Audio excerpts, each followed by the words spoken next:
There's no sound on the video, but Janesta Garson's lawyer says it speaks for itself. After detaining the 19-year-old on suspicion of public intoxication, two community safety officers and an RCMP officer told her to remove a layer of clothing. Then this. She threw her belt, was punched unconscious, had an officer strip off her pants, had her limp body rolled over, and then was dragged down a corridor to a cell, where she was pushed some more, then left alone.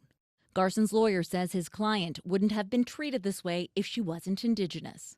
Janesta is one person, out of which is undeniably hundreds of people that deal with abuses perpetuated on them by the RCMP in northern Manitoba.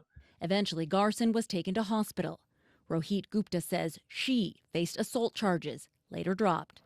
Manitoba RCMP wouldn't comment on this case, but said officers are allowed to use force if they feel threatened and often face unpredictable situations.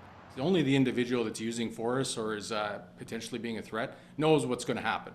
And the police officer is only reacting to the situation at hand.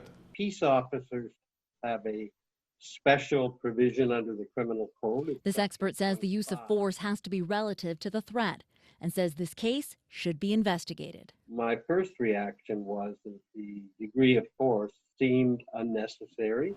Community safety officers don't fall under Manitoba's police watchdog. It's up to the RCMP to look into any allegations against them. In this case, they didn't.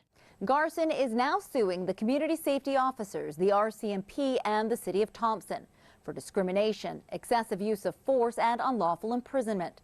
The RCMP and the city have denied those allegations.